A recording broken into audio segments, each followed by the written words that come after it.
महात्मा गांधी ने कहा था कि जियो जैसे तुम्हारा आखिरी दिन हो और सीखो जैसे कि तुम यहाँ हमेशा रहने वाले हो। हाय गाइस, मेरा नाम है आरजे कार्तिक और आपके लिए एक छोटी सी कहानी। ये कहानी है एक तलवारबाज की जो इतना कमाल का तलवारबाज था कि धीरे धीरे उसकी ख्याति पूरे राज्य में होने लगी थी। राजा को जब मालूम चला तो उसे अपनी सेना में शामिल किया और उसकी कला को देखते हुए उसे जल्द ही सेनापति बना दिया। उसने ना जाने कितने युद्ध अपने राजा को जिताए थे। हर युद्ध में वो कमाल करता था, अकेले के दम पर पूरी सेना को जीत दिलवा करके वापस लाता था। लेकिन उम्र के साथ वो बूढ़ा हो चला था। एक दिन राजा के पास गया एक प्रस्ताव लेकर के और कहा कि राजा साहब, अब उम्र ढल चुकी है, अब मुझसे तलवारबाजी नहीं होती। मेरी जगह एक अच्छे योद्धा की अब हमारी सेना को जरूरत है, अच्छे सेनापति की जरूरत है। एक काम करते हैं, मैं अपने राज्य के लड़कों को तैयार करता हूँ, मेरा एक गुरुकुल खुलवा दीजिए, वहां मैं शिक्षा दूंगा, तलवारबाजी सिखाऊंगा और जो आपको सबसे बेहतरीन लगे उसे अगला सेनापति घोषित कर दीजिएगा। राजा को प्रस्ताव पसंद आया। पूरे राज्य में घोषणा करवाई गई कि अगर आप तलवारबाजी सीखना चाहते हैं तो आ जाएं, हमारे सेनापति आपको सिखाएंगे। बहुत लड़के दूर दूर से आए, अलग अलग इलाकों से आए। बहुत लड़कों ने सीखना शुरू किया। उनमें से एक ऐसा लड़का था जो बड़ा कमाल का तलवारबाज बनता चला जा रहा था। उसके जो साथी दोस्त थे वो भी उसकी तारीफ करते थे, क्या बात है भाई, तुम तो अगले सेनापति बनोगे। और यहीं से उसमें थोड़ा सा ईगो आ गया, घमंड आ गया। एक दिन वो चुपके से राजा के पास गया और एक प्रपोजल उनको देकर के, एक प्रस्ताव उन्हें देकर के आया। उसने राजा साहब के सामने प्रस्ताव रखा कि राजा साहब, आपने शायद नोटिस नहीं किया, लेकिन मैं अपनी सेना का सबसे कमाल तलवारबाज बनता जा रहा हूँ। जो गुरुकुल है उसमें सबसे अच्छा शिष्य बन रहा हूँ। और आपको पता है, अब मैं बड़ी जल्दी सेनापति भी बन सकता हूँ। आप खुद ही मुझे सेनापति बना देंगे। अगर एक दिन मेरी तलवारबाजी देख ली तो आप मेरे मुरीद हो जाएंगे। साथ में उसने ये भी कह दिया कि अगर आपको यकीन नहीं होता तो मेरे गुरु के साथ में मेरी एक प्रतियोगिता रखवाइए, और अगर मैं जीत जाता हूं तो आप मुझे उसी दिन सेनापति घोषित कर दीजिएगा। राजा को समझ में आ गया कि लड़का सीख तो गया है लेकिन घमंड भी सीख गया है। राजा ने कहा ठीक है, 7 दिन के बाद में प्रतियोगिता होगी। वो जो गुरुजी थे जो सिखा रहे थे बूढ़े तलवारबाज, उनसे भी अप्रूवल ली। उन्होंने कहा कि हाँ जी, करवा लीजिए। जब उन्होंने हाँ भर दी इस प्रतियोगिता के लिए तो शिष्य को लगने लगा कि गुरु को ऐसा क्या आता है जिसके दम पर उन्होंने कह दिया कि ठीक है, प्रतियोगिता हो जाए। मेरे गुरु तो बूढ़े हो चले, मुझ में नया जोश है, नई जवानी है, मैं तो उनको चुटकियों में हरा दूंगा। फिर भी उन्होंने हाँ भर दी, यानी कि उन्हें कुछ तो आता है। वो जो 7 दिन का पीरियड था उसमें अपने गुरु को लगातार फॉलो करने लगा, उनका पीछा करने लगा कि वो कर क्या रहे हैं, क्या ऐसा है उनके पास में जिसके दम पर वो प्रतियोगिता में आएंगे। उसने देखा कि उसके गुरु जो थे एक लोहार के पास गए और जाकर के बोले कि 15 फुट लंबी म्यान बना दो। जहां उसके गुरु ने कहा लोहार से, इसने सुन लिया और ये सोचने लगा कि गुरु इतनी लंबी तलवार बना रहे हैं कि प्रतियोगिता में आते ही मेरी गर्दन पर रख देंगे, मेरा सर धड़ से अलग कर देंगे। ये दूसरे लोहार के पास गया और जाकर के कहा कि अभी काम करो, 16 फुट लंबी तलवार बनाओ, 1 फुट और लंबी। इसको लगा कि मैं जाऊंगा और तुरंत प्रतियोगिता जीत लूंगा। प्रतियोगिता का दिन आया, दूर दूर से लोग देखने के लिए आए। जैसे ही कंपटीशन शुरू हुआ, गुरु ने तलवार निकाली और सीधी शिष्य की गर्दन पर टिका दी। जो शिष्य था वो तलवार निकालता ही रह गया क्योंकि इतनी लंबी तलवार थी, 16 फुट लंबी। गुरु ने सिर्फ और सिर्फ म्यान लंबी बनवाई थी, तलवार तो छोटी ही थी। शिष्य गुरु के इसी भ्रम में फंस गया। शिष्य तो शिष्य ही रह गया, गुरु की कला को समझ नहीं पाया और इतनी लंबी तलवार बना दी कि निकाल ही नहीं पाया। छोटी सी कहानी है लेकिन हमें सिखाती है कि लाइफ में कभी भी सीखना बंद मत करना, क्योंकि सीखोगे नहीं तो जीतोगे कैसे। सीखो जैसे कि तुम यहाँ हमेशा रहने वाले हो। आप सुन रहे हैं आरजे कार्तिक की कहानी। किसी ने बड़े कमाल की बात कही है कि ताकत आवाज में नहीं सोच में होनी चाहिए, क्योंकि फसल बारिश से होती है, बाढ़ से नहीं। हाय गाइस, मेरा नाम है आरजे कार्तिक और आपके लिए एक छोटी सी कहानी। ये कहानी जिन्होंने लिखी है वो लिखती है कि मैं 50 साल की महिला हूँ और ऑफिस में काम भी करती हूँ। मेरे घुटनों में दर्द रहता है लेकिन क्या करूं, परिवार की जिम्मेदारी संभालने के लिए, निभाने के लिए मुझे ये काम करना ही पड़ता है। मेरे घुटनों में दर्द रहने की वजह से काफी बार ऑफिस से छुट्टी भी लेनी होती है। एक बार ज्यादा बीमार थी, 7 दिनों की छुट्टी के बाद मैं ऑफिस पहुंची और शाम में वापस घर के लिए निकली तो जहां बस स्टैंड था वहां जाकर के खड़ी हो गई। हमेशा की तरह वहां मेरे बैठने की जगह नहीं थी।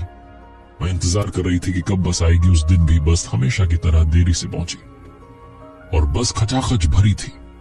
जब मैं अंदर पहुंची तो मुझे वहां भी बैठने के लिए जगह नहीं मिली। मुझे लगा कि आधा घंटा एक बार फिर से मेरे लिए दर्द वाला होगा, लेकिन तभी मुझे किसी की आवाज आई, मैडम जी यहां आकर के बैठ जाइए। मैंने पीछे पलट करके देखा तो वहां एक मजदूरन बैठी थी जो अपनी सीट पर से खड़ी हो गई और अपनी सीट मुझे ऑफर कर रही थी। मैं चुपचाप वहां जाकर के बैठ गई। थोड़ी देर के बाद में एक बस स्टॉप आया और मेरे पास में जो बैठे हुए थे वो उठ करके चले गए। मेरे पास वाली सीट खाली हो गई। मेरी रिस्पॉन्सिबिलिटी थी कि वो जो मजदूरन थी उनको बुलाऊं और अपने पास में बैठाऊं। मैंने आवाज दी कि भाई जी यहां करके बैठ जाइए, सीट खाली हो गई। लेकिन वो खुद नहीं आई। उन्होंने एक दूसरी महिला को भेज दिया जिनके हाथ में बच्चा था और जोर जोर से रो रहा था। उस खाली सीट पर वो महिला अपने बच्चे के साथ आकर के बैठ गई। उनका बच्चा अब रोना बंद कर चुका था। 10-15 मिनट के बाद में वो महिला भी उठ करके चली गई। उनका भी स्टॉप आ गया। मैंने फिर से आवाज दी कि बाई जी अब आकर के बैठ जाइए। अब की बार वो जो बाई जी थी उन्होंने एक बुजुर्ग व्यक्ति को वहां भेज दिया। वो आकर के बैठ गए और 5-7 मिनट में उनका भी स्टॉप आ गया। वो भी उठ करके चले गए। बस लगभग खाली होने वाली थी। मेरा भी आखिरी स्टॉप था और लग रहा था कि उन बाई जी का भी आखिरी ही स्टॉप था। मैंने उनसे कहा कि अब तो खाली हो गई, आकर के बैठ जाइए। मेरे पास वाली सीट पर फाइनली वो आकर के बैठ गई। मैंने उनसे कहा कि बाई जी एक बात बताइए, ये सीट 2 नहीं 3 बार खाली हो गई, लेकिन आप आकर के नहीं बैठी, ऐसा क्यों? तो उन्होंने कहा कि आपको मालूम है, आपको मैंने वहां बस स्टैंड पर देखा था। आप स्टॉप पर खड़ी थी और लग रहा था कि आपके पैरों में दर्द है, इसलिए सबसे पहले मैंने अपनी सीट आपको दी। तो मैंने कहा उसके बाद में खाली हो गई थी मेरे पास वाली सीट, आप आकर के बैठ जाती। बाई जी ने कहा नहीं। तब मैंने देखा कि एक बच्चा जोर जोर से मां की गोदी में रो रहा है। मैंने उन्हें बैठाया। उसके बाद में देखा कि एक बुजुर्ग हैं जो कि खड़े नहीं हो पा रहे हैं, ढंग से परेशान हैं, उन्हें बैठाया। तो ये जो महिला थी इन्होंने पूछा कि बाई जी ये काम आप रोज करती हैं या आज ही कर रही हैं? तो जो बाई जी थी उन्होंने कहा कि रोज करती हूँ। मेरे पास में इतना पैसा तो नहीं है कि मैं किसी की मदद कर सकूं, इतना पैसा तो कमाती नहीं हूं, इसलिए पुण्य कमाने के लिए छोटे मोटे काम करती हूँ। बस में जब किसी जरूरतमंद को देखती हूँ तो उन्हें सीट दे देती हूँ। रास्ते में कभी कचरा देखती हूँ तो उसे साफ कर देती हूँ, पत्थर देखती हूँ साइड हटा देती हूँ, कभी पेड़ पौधों में जो सड़क किनारे लगे होते हैं उनमें पानी दे देती हूँ। बस ये छोटे मोटे काम करके पुण्य कमाती हूँ। बाई जी ने जब ये सब कहा तो ये जो महिला थी 50 साल की, इन्हें समझ में आ गया कि जिंदगी का मतलब क्या है, मकसद क्या है। ज्ञान सभी के पास है, बांटनी है तो मुस्कान बांटते चलिए। सुनते रहिए आरजे कार्तिक मोटिवेशन। बस यही कहूंगा, ऊपर वाले के आशीर्वाद के साथ, अपनी मेहनत के साथ और अपनी फैमिली के प्यार के साथ कर दिखाओ कुछ ऐसा कि दुनिया करना चाहे आपके जैसा। किसी ने बड़े कमाल की बात कही है कि 2 तरह के लोगों से हमेशा सावधान रहना। एक वो जो आप में वो कमी बताएं जो आप में है ही नहीं, और दूसरे वो जो आप में वो खूबी बताएं जो आप में है ही नहीं। हाय गाइस, मेरा नाम है आरजे कार्तिक और आपके लिए एक छोटी सी कहानी। ये कहानी एक विशाल राज्य के राजा की, जिसके संतान नहीं हो रही थी। उम्र हो चली थी। उसके एक भरोसेमंद मंत्री ने कहा कि महाराज एक प्रतियोगिता रखवाइए और उससे नया राजा चुन लीजिए, बरसों से होता है, हम भी कर लेंगे, कोई बड़ी बात नहीं है। राजा ने कहा प्रतियोगिता तो रखवाएंगे, लेकिन किसी को कुछ करना नहीं है, बस मुझसे आकर के एक बार मिलना है। एक साक्षात्कार टाइप का होगा, इंटरव्यू टाइप का होगा, उसके बाद में मैं खुद से डिसाइड करूंगा कि राजा किसे बनाना है। मंत्री ने कहा ठीक है, जो आप कहें। पूरे राज्य में ये घोषणा करवा दी गई कि जिस किसी को भी रुचि है, थोड़ा भी इंटरेस्ट है कि उसे राजा बनना है, वो राजा साहब से आकर के मिल सकता है। इंटरव्यू होंगे, साक्षात्कार की घोषणा थी। गांव गांव में लोगों को मालूम चला एक लड़का था जो खेती करता था, गरीब परिवार से था। अपने माता पिता को जाकर के प्रणाम किया शाम में और कहा कि सुना, राजा के लिए साक्षात्कार हो रहा है, इंटरव्यू के लिए मैं भी जाऊंगा नगर में, राजा से मिलूंगा। उसकी मम्मी पापा हंसने लगे कि अरे क्या पागलों जैसी बात कर रहा है, तुझे कौन राजा बनाएगा? उसने कहा नहीं, मेरे मन में है, मुझे एक बार ही करने दीजिए। उसके माँ बाप मान गए। अब समस्या थी कि साक्षात्कार के लिए जाना था, राजा के सामने इंटरव्यू था और उसके पास में पहनने के लिए अच्छे कपड़े नहीं थे। तो उसने पिताजी से कहा कि पिताजी थोड़े बहुत जो पैसे रखे हैं घर में मुझे दो ना, मुझे एक अच्छी सी जैकेट खरीदनी। माँ बाप उस बच्चे की जिद के आगे झुक गए। उसने एक बढ़िया सी जैकेट खरीदी। फटे पुराने कपड़े थे, शर्ट पैंट, उसके ऊपर उसने वो जैकेट डाल ली और चल पड़ा थोड़ा बहुत खाना लेकर के। चला जा रहा था और मन में सोचते हुए जा रहा था कि राजा साहब क्या क्या पूछ सकते हैं, मुझसे क्या सवाल किए जाएंगे, अगर मैं राजा बन जाऊं तो क्या करूंगा। बहुत सारे सवाल जो हर किसी के मन में होते। उसने देखा कि नगर बसाने वाला था, ऊपर कोटा दिख रहा था। तभी उसे एक भिखारी की आवाज आई कि मेरी मदद कर दे बेटा। सर्दी का मौसम था, सड़क किनारे वो भिखारी ठिठुर रहा था। उसने कहा बाबा बताओ क्या चाहिए। तो जो भिखारी था उसने कहा कि बेटा मुझे कुछ ओढ़ने के लिए दे जा। इसके पास में कुछ भी नहीं था, थोड़ा बहुत भोजन था, वो दे देता, उससे क्या होता, उसको तो ओढ़ने के लिए कुछ चाहिए था, उसे ठंड लग रही थी। इसे समझ नहीं आया क्या करूं। इसके पास में सिर्फ वो जैकेट थी जो इसने बड़ी मुश्किल से पहनी थी, जुगाड़ करके। घर में थोड़ा बहुत पैसा था, वो भी खर्च कर दिया था और इंप्रेशन झाड़ने के लिए लेकर आया था कि पहली मुलाकात में राजा साहब को कम से कम पसंद तो आ जाऊं। लेकिन इसने कुछ नहीं सोचा, चुपचाप वो जैकेट उतारी और भिखारी को ओढ़ा दी। उसके बाद फिर से चल दिया। अब इसके सारे सपने ध्वस्त हो गए थे। इसे लग रहा था कि क्या मतलब निकला, पहली मुलाकात में राजा मुझे मना कर देगा। पहुंचा नगर में, सिपाहियों ने बताया कि कहां जाना है। सराय में जाकर के कुछ वक्त के लिए आराम किया। इसका नंबर आया, राजा के कक्ष में पहुंचा और जब राजा के कक्ष में पहुंचा तो दंग रह गया। राजा की कुर्सी पर वही बैठा था जो वहां सड़क किनारे भीख मांग रहा था। इससे बोलते नहीं बना, इसने इशारों में कहा कि आप। राजा ने कहा हाँ मैं वही हूं जो वहां भिखारी बनकर बैठा था। सबसे पहले तो अपनी जैकेट लो। इस लड़के को इसकी जैकेट लौट आई। इसने कहा कि वो क्या था, आप क्यों वहां बैठे थे। तो राजा ने कहा कि अगर मैं तुमसे पहली मुलाकात में राजा बनकर मिलता तो मैं जो कहता वो तुम कर देते। मैं तुमसे पहली ही मुलाकात में भिखारी बनकर मिला और मैंने जो कहा वो तुमने कर दिया। सुनो, तुम आज से इस राज्य के अगले राजा होंगे। लड़के ने कहा ये क्या बात हुई, आपने मुझसे कोई सवाल नहीं किया, आप मुझे राजा बना रहे हैं, ये कौन सा अनाउंसमेंट है। राजा ने कहा मुझे जो जानना था, समझना था, मैंने समझ लिया। अगर तुम किसी जरूरतमंद की मदद कर सकते हो बिना कुछ सोचे, तुम्हारे पास मुझे लगता है कि सिर्फ यही एक जैकेट था जो तुम मुझ पर इंप्रेशन जमाने के लिए पहन कर आए थे। वो एक जैकेट भी तुमने भिखारी को दे दिया, जरूरतमंद को दे दिया, उसकी मदद कर दी इतनी ठंड में।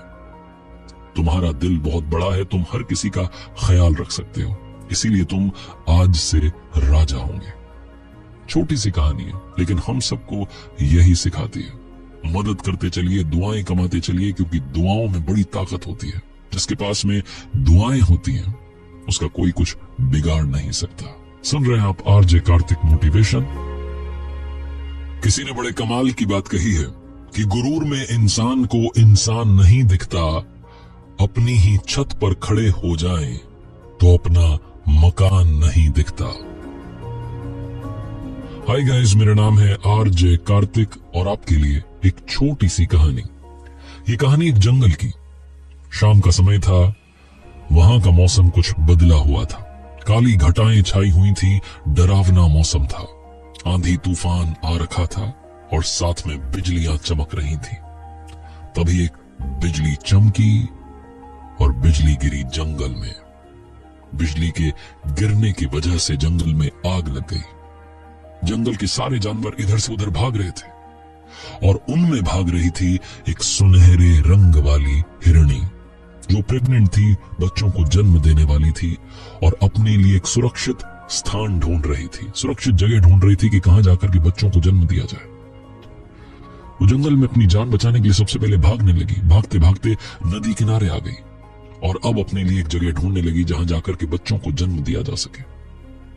उसने गहरी सांस ली, नदी से थोड़ा सा पानी पिया और जगह ढूंढने ही वाली थी कि उसे समझ में आ गया कि उसका पीछा कोई कर रहा है। उसने तिरछी नजरों से देखा, एक शिकारी झाड़ी के पीछे अपनी बंदूक लगा करके तैयार था उस हिरणी का शिकार करने के लिए। हिरणी को समझ में आ गया कि नदी की तरफ भाग नहीं सकते, इस तरफ शिकारी, इस तरफ आग लगी है, कहीं तो भागना होगा। वो भागने के लिए जगह देख ही रही थी कि जैसे उसने अपना डायरेक्शन बदला, सामने खड़ा था एक खूंखार शेर।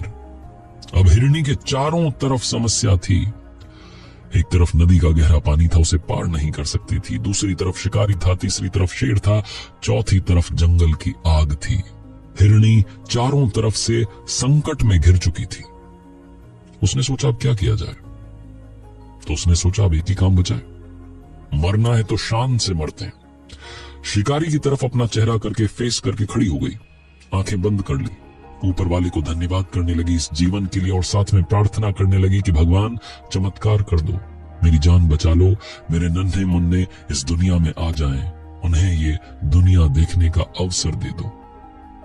वो कहते हैं ना, जब आप दिल से उन्हें याद करते हैं तो चमत्कार होता है। जंगल में आग लगी हुई थी। अचानक से एक चिंगारी उछली और जाकर के शिकारी की आंख में गई। शिकारी ने गोली तो चलाई, लेकिन वो जो आंख में चिंगारी उछली थी, आग जाकर के लगी थी, वो निशाना भटक गया और गोली जाकर के उस शेर को लग गई। शेर घायल होकर के जमीन पर गिर गया। शिकारी अपनी जान बचाने के लिए, क्योंकि उसकी आंख में जलन हो रही थी, जल चुकी थी, दौड़ करके वहां से भाग गया। अचानक से मौसम बदल गया, बिजलियां चमकना बंद हो गईं, सुहावना मौसम हो गया और उस सुनहरे रंग की हिरणी पर हल्की हल्की बूंदें गिरने लगी। उसने इस दुनिया में नन्हे नन्हे बच्चों को जन्म दिया। छोटी सी कहानी है, लेकिन हमें सिखाती है कि हमारे साथ भी कभी कभी ऐसा होता है कि हम चारों तरफ से संकट से घिर जाते हैं। आपके साथ जब भी ऐसा हो तो वही करना जो हिरणी ने किया, आंख बंद करना, ऊपर वाले को याद करना और उनसे प्रार्थना करना कि वो सब कुछ ठीक कर दें, क्योंकि जिस दिन वो आपके साथ हो जाएंगे, नीचे वाले आपका कुछ बिगाड़ नहीं पाएंगे। आप सुन रहे हैं आरजे कार्तिक मोटिवेशन। किसी ने बड़े कमाल की बात कही है कि हमारी उपलब्धियों में दूसरों का भी योगदान होता है। समंदर में पानी भले ही अपार हो, मगर सच तो ये है कि वो भी नदियों का उधार होता है। हाय गाइस, मेरा नाम है आरजे कार्तिक और आपके लिए एक छोटी सी कहानी। ये कहानी एक राजा की जो एक बार अपने सैनिकों के साथ में शिकार के लिए जंगल में गया था और कब वो शिकार का पीछा करते करते सैनिकों से रास्ता भटक गया, उसे मालूम नहीं चला। अब उसे जंगल से बाहर निकलने का रास्ता नहीं मिल रहा था। ऊपर से प्यास लगी थी, गर्मी का दिन था, दोपहरी का वक्त था, परेशान था। ऊपर वाले को बार बार याद कर रहा था, मेरी मदद कर दो, मदद कर दो। तभी उसकी नजर पड़ी, एक व्यक्ति वहां लकड़ी काट रहा था। घोड़ा दौड़ा करके उसके पास पहुंचा और जाकर के कहा कि भैया सबसे पहले तो पानी पिला दो। वो लकड़हारा था, उसने पानी पिला दिया और उसके बाद कहा कि राजा साहब आप, मैंने आपको पहचान लिया।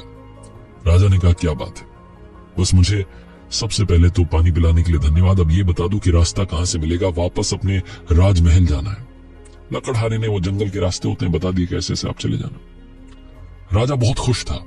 उसने कहा कि सुनो, तुम जब भी तुम्हारे पास वक्त हो राजमहल में आना।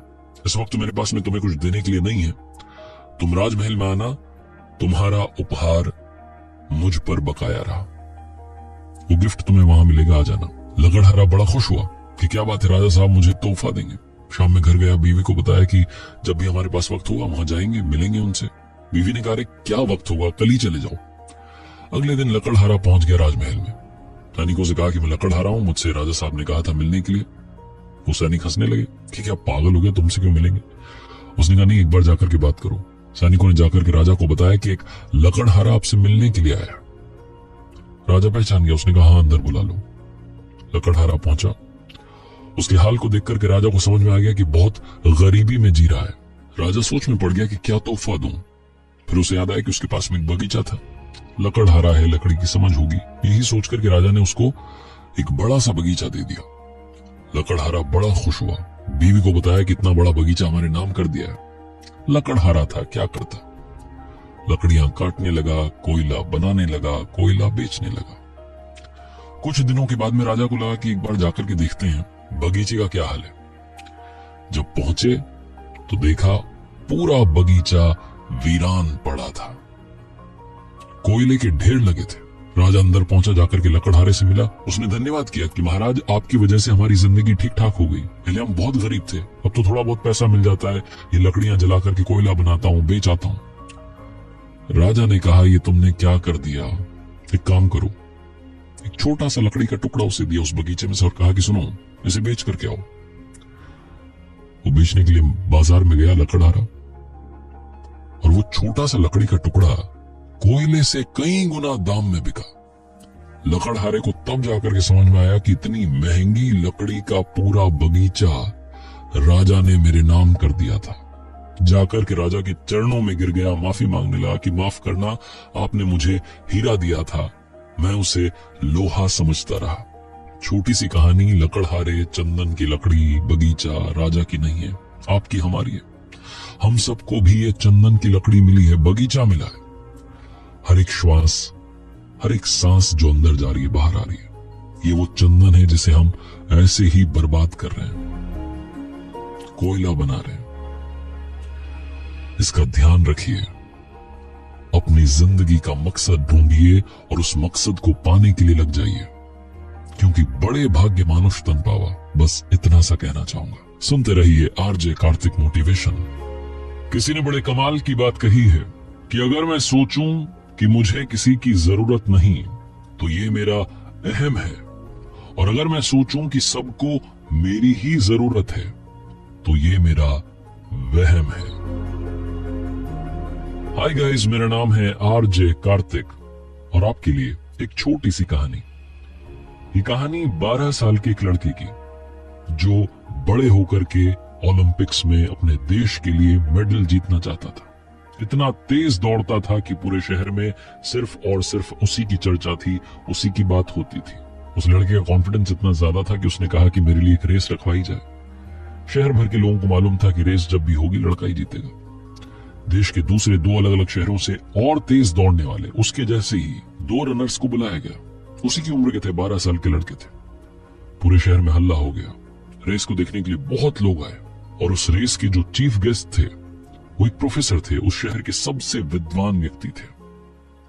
तीनों जो बच्चे थे दौड़ने के लिए तैयार थे, जाकर के उन्होंने उन प्रोफेसर सर के चरण छुए। रेस शुरू हुई और सबको मालूम था कौन जीतेगा। वो 12 साल का उसी शहर का लोकल लड़का जीत गया। उसके नाम का हल्ला होने लगा, लोग जोर जोर से उसका नाम बोलने लगे। लड़का भी खुश था और इतना खुश था, इतना कॉन्फिडेंट हो गया था, उसने चुनौती दी कि और किसी को दौड़ना है तो आ जाए। 2 और लड़के आए, अब की बार उससे बड़े थे।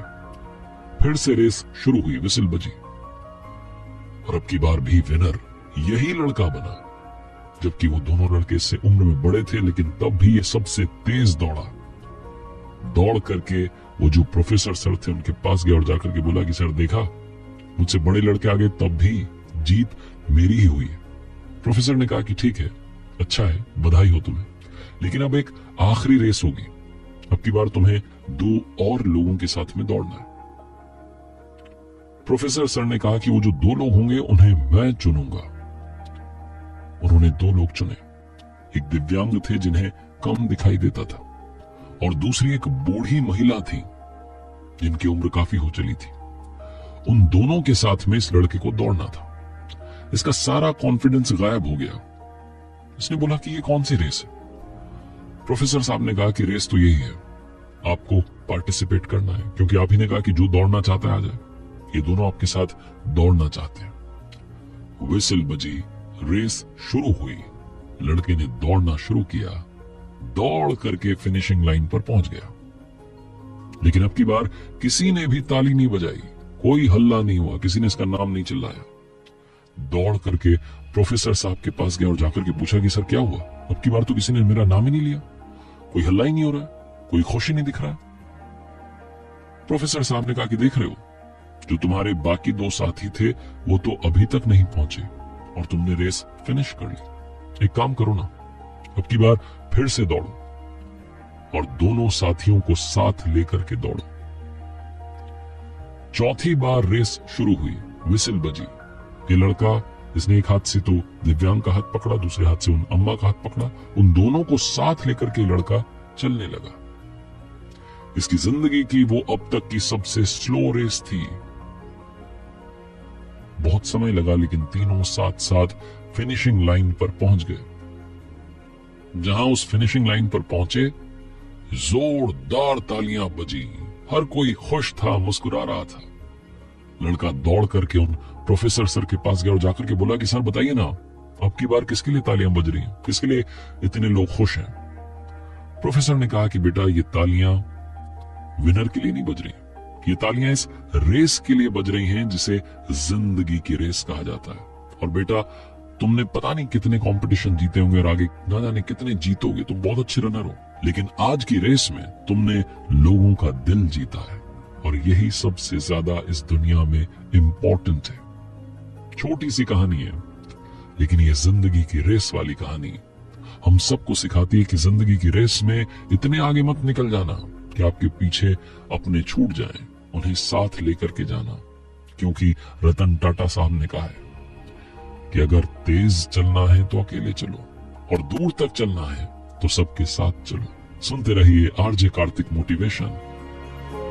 किसी ने बड़े कमाल की बात कही है कि हम सही हो सकते हैं, लेकिन सिर्फ हमारे सही होने से सामने वाला गलत नहीं हो सकता। हाय गाइस, मेरा नाम है आरजे कार्तिक और आपके लिए एक छोटी सी कहानी।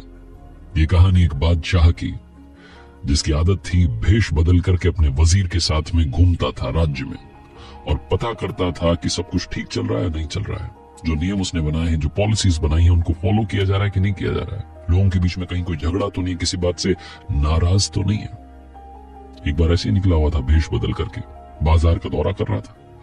उसने देखा कि बाजार के बीच में एक लाश पड़ी है, एक व्यक्ति मरा हुआ पड़ा है। दौड़ करके उसके पास गया, आवाज दी लोगों को कि आइए इसकी मदद कीजिए, कौन है ये, कहां से आया। लेकिन कोई भी दुकानदार वहां आया नहीं। बादशाह ने वजीर से पूछा कि क्या चक्कर है। वजीर ने कहा मालूम नहीं, क्यों नहीं आ रहे लोग। बादशाह ने वजीर से कहा कि तुम रुको, यहां पर ध्यान रखना इसका, मैं बात करके आता हूं। बादशाह गए, जाकर के दुकानदारों से पूछा कि भाई साहब कौन है। कोई भी बोलने के लिए तैयार नहीं था। एक दुकान से दूसरी दुकान, दूसरी से तीसरी। फाइनली एक दुकानदार ने बताया कि अरे भाई साहब आप कहां चक्कर में पड़े हैं, ये जो मरा हुआ है ना, ये दुनिया का सबसे बुरा आदमी था, ये इसी लायक था, इसको पड़े रहने दो, आप अपना काम करो, अपने घर जाओ। बादशाह जो कि भेष बदल करके वहां पहुंचे थे, उन्होंने कहा कि अरे नहीं, मुझे बताओ ना कौन है ये, चलो कुछ मत बताओ, मुझे बस इसका पता बता दो, इसको कम से कम हम घर तक तो पहुंचा दें। तो उस दुकानदार ने बता दिया कि ये लाश जिसकी थी इसका घर का है। बादशाह और वजीर उस लाश को लेकर के उस व्यक्ति के घर पहुंचे जो पता दुकानदार ने बताया था। दरवाजा खटखटाया, जो मर चुका था उसकी पत्नी ने दरवाजा खोला और जैसे ही दरवाजा खोला अपने पति की लाश से लिपट करके रोने लगी। जोर जोर से रो रही थी, कह रही थी दुनिया के सबसे नेक इंसान को ऊपर वाले आपने बड़ी जल्दी बुला लिया। बादशाह कंफ्यूज हो गया कि अभी बाजार में इसको सबसे खराब इंसान बताया गया, इसकी पत्नी कह रही कि दुनिया का सबसे नेक इंसान था, चक्कर क्या है। बादशाह ने पूछा कि माफ कीजिएगा, लेकिन आपके पति को सारे बाजार वाले सबसे बुरा बता रहे हैं, वो तो इनकी लाश तक को हाथ लगाने के लिए तैयार नहीं थे, वो तो हम लोग निकल रहे थे, हमने देख लिया तो हम लेकर के आ गए। जो व्यक्ति मर चुका था उसकी पत्नी कहने लगी कि नहीं, मेरे पति दुनिया के सबसे नेक इंसान थे। बादशाह को लगा कि पत्नी है, उसके लिए तो नेक ही होंगे। पत्नी बताने लगी कि आपको मालूम है मेरे पति की सिर्फ 2 आदतें थी जिसकी वजह से जमाना उनको बुरा कहता है। मेरे पति रोजाना शाम में एक नर्तकी के यहाँ पर जाते थे, लोगों को लगता था कि नर्तकी के यहाँ पर जाता है बुरा आदमी, और उसके बाद में शराब खाने में जाते थे, इसीलिए लोग उन्हें बुरा कह रहे हैं, दुनिया का सबसे बुरा इंसान। लेकिन आपको बताती हूँ सच्चाई क्या है। मैंने अपने पति को बहुत समझाया कि मत जाओ, आप ये जो कर रहे हो ना, दुनिया आपको बुरा कह रही है। आप जब दुनिया छोड़ करके जाओगे कोई आपकी अर्थी को कंधा देने के लिए नहीं आएगा। लेकिन मेरे पति जाते थे, और पता है क्यों जाते थे? नर्तकी के यहाँ जाते थे और जाकर के उसे पैसा देते थे और कहते थे कि दरवाजा बंद कर ले, ये लो तुम्हारी आज की कमाई, अब तुम दरवाजा बंद कर लो, किसी को यहाँ आने की जरूरत नहीं है, अपना ध्यान रखो। उसके बाद शराब खाने जाते थे, शराब खरीद करके लाते थे और नाली में बहा देते थे। वो दुनिया की सारी बुराई को मिटाना चाहते थे। लोगों ने सिर्फ ये देखा कि वो नर्तकी के यहाँ जाते हैं, शराब खाने जाते हैं, ये नहीं देखा कि वो बुराई मिटाना चाहते थे। इसलिए लोग तो उन्हें बुरा कहते हैं और मैं सच्चाई जानती हूं, इसलिए उन्हें नेक कहती हूं। और आपको मालूम है वो एक बात और कहते थे, मुझे आज भी याद है।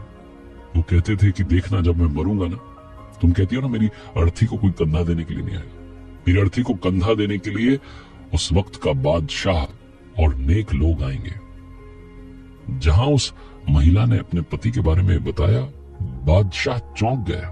बादशाह ने कहा कि आपको मालूम है, मैं यहाँ का बादशाह हूं। भेष बदल करके घूम रहा था। आपके पति की बात आज सच हो गई है। हमने उनकी लाश को देखा, आप तक पहुंचे। और चिंता मत कीजिए, आपके पति का जनाजा शाही अंदाज से होगा। शाही तरीके से उन्हें अंतिम विदाई दी जाएगी। आप घबराइएगा मत। उनकी अर्थी को मैं कंधा दूंगा।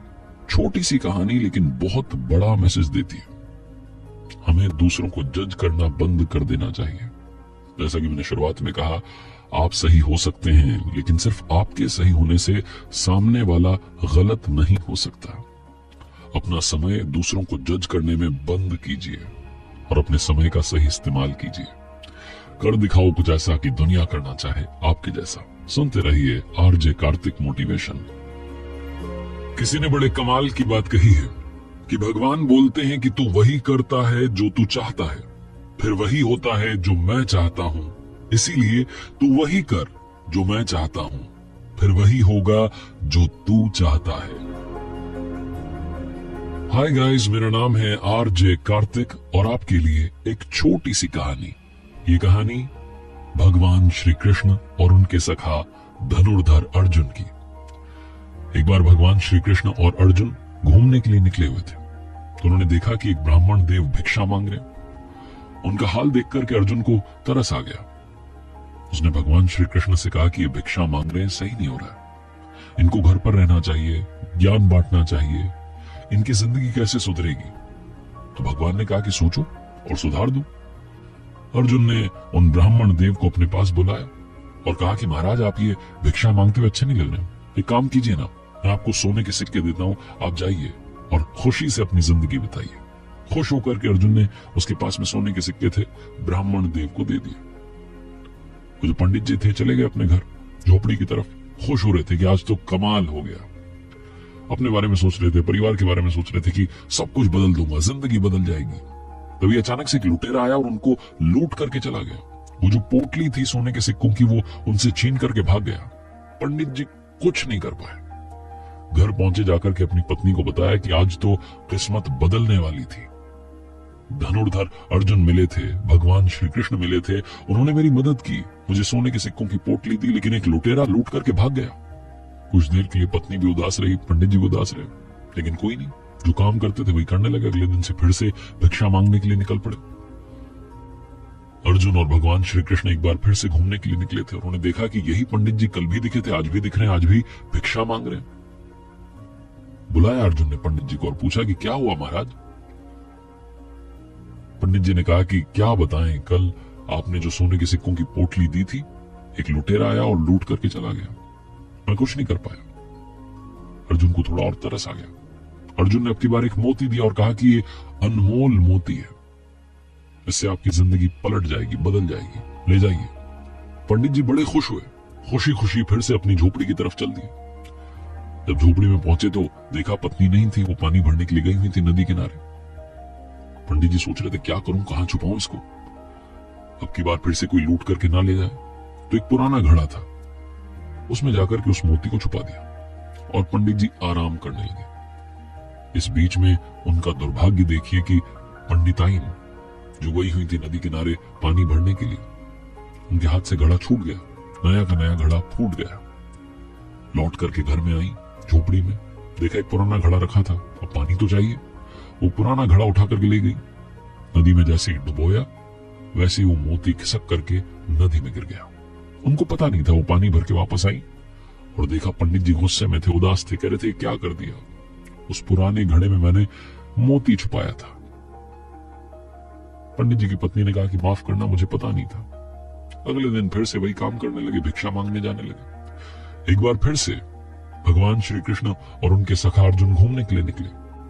अर्जुन ने देखा कि वही पंडित जी फिर से भिक्षा मांग रहे। बुलाया और पूछा। पंडित जी ने अपनी कहानी सुना दी, अपना दुख सुना दिया। अर्जुन ने अपनी बार भगवान से कहा कि आप ही मदद कीजिए, आप ही कुछ कीजिए, मेरी मदद से इनका कुछ हो नहीं पा रहा है। भगवान श्री कृष्ण ने अपनी जेब में से निकाल करके 2 सिक्के दे दिए, 2 पैसे, और कहा पंडित जी काम कीजिएगा, वापस जाइए अपनी झोपड़ी की तरफ, अब आगे घर घर जाकर के भिक्षा मत मांगिएगा। पंडित जी क्या करते, भगवान है, आदेश था, मानना पड़ा। जाते आते सोच रहे थे कि भगवान से अच्छे उनके दोस्त हैं, इतनी बड़ी मदद की भगवान ने, सिर्फ 2 सिक्के दिए, 2 पैसे। पंडित जी अपनी झोपड़ी की तरफ जा ही रहे थे कि रास्ते में एक मछुआरा दिखा जो जाल में एक मछली डाल करके ला रहा था। पंडित जी को उस मछली की हालत पर दया आ गई। पंडित जी चाहते थे वो आजाद हो जाए। उन्होंने सोचा कि 2 पैसे हैं, इनका क्या करूंगा। मछुआरे को दिए और कहा कि सुनो, ये मछली मुझे दो। मछली ली और उसे अपने कमंडल में डाल लिया, पानी भरा हुआ था उसमें डाल लिया और नदी किनारे पहुंच गए उसको आजाद करने के लिए। जैसे ही उस मछली को नदी में छोड़ने वाले थे, पंडित जी ने कमंडल में देखा तो वहां मोती था। ये वो मोती था जो घड़े में से खिसक करके नदी में चला गया था। मछली ने निगल लिया था। मछली पंडित जी के पास आ गई थी। पंडित जी जोर से खुशी के मारे चिल्लाने लगे, मिल गया, मिल गया। तभी वो लुटेरा वहां से निकल रहा था। लुटेरे ने देखा कि पंडित जी ने शायद पहचान लिया। लुटेरा जाकर के पंडित जी के चरणों में गिर गया, माफी मांगने लगा कि महाराज माफ करना, ये लीजिए आपके सोने के सिक्कों की पोटली, किसी से कुछ मत कहना, मुझे सजा मत दिलवाना। लुटेरा ये बोल करके चला गया। अर्जुन और भगवान श्री कृष्ण ये सब देख रहे थे। अर्जुन ने कहा, भगवान ये क्या हो गया? पंडित जी के पास में मोती वापस आ गया, सोने के सिक्के वापस आ गए, ये कौन सा चमत्कार है? भगवान श्री कृष्ण ने कहा कि सुनो, ये चमत्कार मदद का चमत्कार है। ये चमत्कार सबके बारे में सोचने का चमत्कार है। पंडित को जब तुमने सोने के सिक्के दिए वो अपने बारे में सोच रहा था, मोती दिया अपने बारे में सोच रहा था, लेकिन जहां मैंने उसे 2 सिक्के दिए, 2 पैसे दिए, उसने मछली के बारे में सोचा, मछली की जान बचाने के बारे में सोचा और सारा कमाल उस सोच की वजह से हुआ है। छोटी सी कहानी हमें सिखाती है, मुस्कान बांटते चलिए, दुआएं कमाते चलिए। दुआओं में बहुत ताकत होती है। अच्छे काम कीजिए, अच्छा रिजल्ट आपको मिल करके रहेगा। और हमेशा सबके बारे में सोचिए। आपके साथ मैं हूं आरजे कार्तिक। आप सुन रहे हैं आरजे कार्तिक मोटिवेशन।